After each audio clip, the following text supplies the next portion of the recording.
Hi everyone, welcome to Return on the YouTube channel page. This is Supreet CB and today we are in third formal training class of this chess. In the first two formal training videos you saw the puzzles and the moves of the pawns and knights, and the second video you saw about the bishop and the rook, and now you're saying queen and king.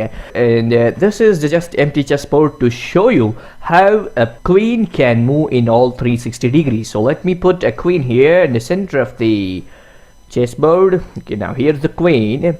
This queen is most powerful piece in chessboard, we call it, and it takes 9 points totally. You remember the points of the previous pawns, like pawn is 1, knight is 3, bishop is 3, rook is 5. So how many bishops are going to replace the queen? Can you do the calculation in the maths? It's 3 bishops. If I ask you how many knights going to replace the queen, it's again 3 knights. And how many pawns going to replace this queen? How much? 9 pawns. But unfortunately you cannot have 9 pawns from one side of a board.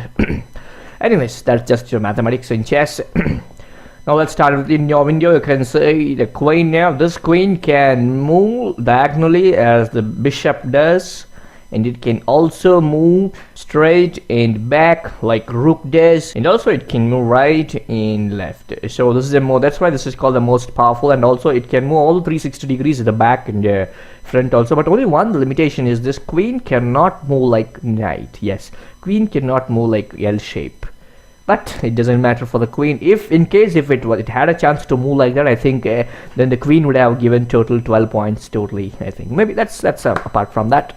So this is about the queen move. Or suppose if we had your own piece of your own team, if we had a rook like this, then you cannot move here. You may need to have to stop here on the 6th row. Only the piece which had a power to jump and go was the knight. So knight had a chance, but none of the other pawns except the knight. Now let's start the puzzles. So totally we are going to solve the 4 puzzles from the queen, and after solving 4 puzzles from the queen, then you're going to study king moves and his own puzzles. Here's the first puzzle you can see on your screen.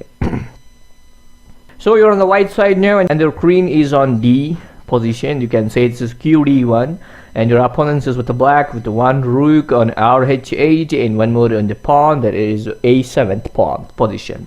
Now just assume that you're playing from your right and it's your turn to play now. So can you find out which is going to be the best move for your queen? So the best move means, like, I'm not putting in pressure like you have to take away this or you have to capture this piece or you have to do something. Nothing. I'm not giving any condition here. Just I'm asking you the best move. You can find it. After you find it, then I will tell you what was the actual best move from this chessboard game. So pause your video and find it out. So on resuming the video, now we'll solve. Suppose first of all, if you want to capture this pawn and if you move your queen to a4, just thinking like you can capture this on the next move, but it's not going to work out because the opponent's rook can come here and safeguard that, or also it can come here and save the pawns. So this is not going to be a good move. And first of all, this is very easy puzzle. I'm just giving you some wrong trials like this. If you want me to tell the correct answer, I can tell you, but I was just waiting for you to think on different aspects also. So now if you want to find really a good move, then what's the best move can be 4, queen 4 here, queen d4. Yeah, queen d4 is a good move considered here because it's now attacking the 2 pawns. This is actually in chess we call this is double attack. This is called the double attack in chess. So one side on the left side, it's having a threat on the a pawn, a5 pawn, and the next is a h8. But here the thing is what happens, later if the game is continued, then again rook can come and save the pawn and also get saved from itself. That's a continuation of game, we can do it. And also not only the queen moving to d4, also queen can move to the a file, qa1, also having a threat on this pawn on the a file, and as well the rook on the h file. But anyways, again if we continue the game, the rook can save the pawn and also get saved from itself. So this is about the first puzzle. It is just to find out which is the best move for the white pawn, but to continue the game. Let's go with the second puzzle now. Now we are playing from your black pieces. So you have only your queen and the qd5 square. Your opponent is on 3 pawns now. One is on g2, h7, and b7. Also he has 1 knight on g7. And you see, if you're playing on the black, that means it is understood that the white is moving this side. That means on your screen it is moving downside. So white h file, and if you see the b pawn, if they just move one step, they're going to be promoted. They're going to be promoted and they're going to get a queen or rook something, and they get more power, and I think you cannot have the game on your side. Your turn. So what will be your best move? So remember, calculate all the 4 things, what's going to happen. If you want a little more explanation, what I can say, see, if you make one blunder from your black move, this pawn can reach and get bit promoted. If you want to block this h square and b square, then somewhat this is good move, but only thing, this can block this thing but not this, because there's a knight in between the path. So then the queen moving to e5 may not be a good thing. So what can be the good thing? Please pause the video and find it out. Okay, on resuming the video, we have the answer here. Moving the queen from d5 to d8 will be good here, because once you move the queen here, now you're having power in both h8 and b8. Even if this pawn moves, then you can capture this, and then the white turn comes. Again, if this moves, and then again you can capture, so you have somewhat puzzle is solved.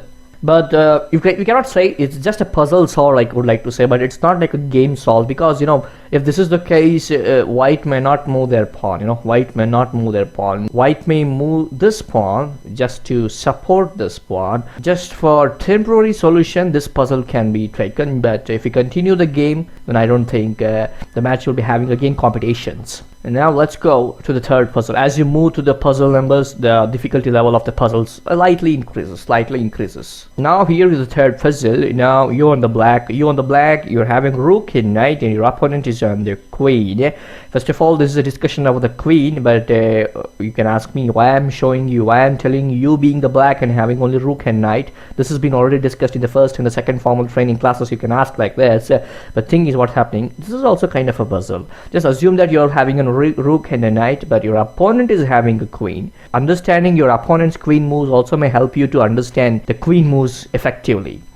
So now it's a white turn. Just think it's your opponent turn, and I'm your opponent. Just consider like I'm your opponent. So I'm going to make a move now. After I make a move, you're going to make your best move.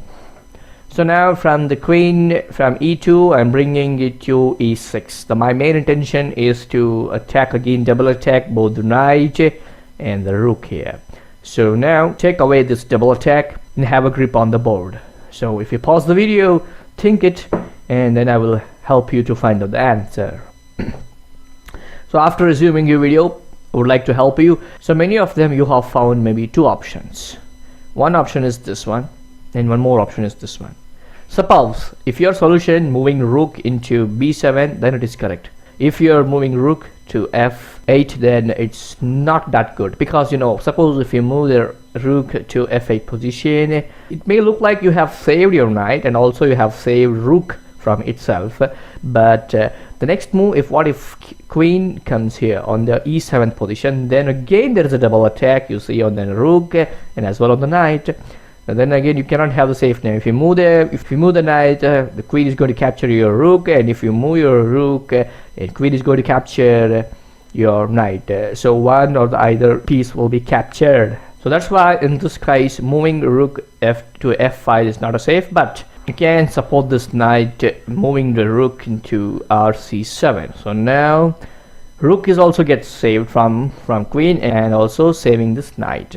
Then now queen cannot capture this knight because there's a rook threat, and now white queen also cannot move another move, so that again both will be in double attack. That's also not possible now, because both the knight and the rook of yours are in different colored square. One is on white and one is on black, so queen cannot attack diagonally. Suppose if you want to attack here with the rook for the rook, but knight can capture, or knight will not be in attack, so it's impossible to say. That's why a rook with the c7 square will be a best solution for this puzzle. Let's move to the fourth puzzle now.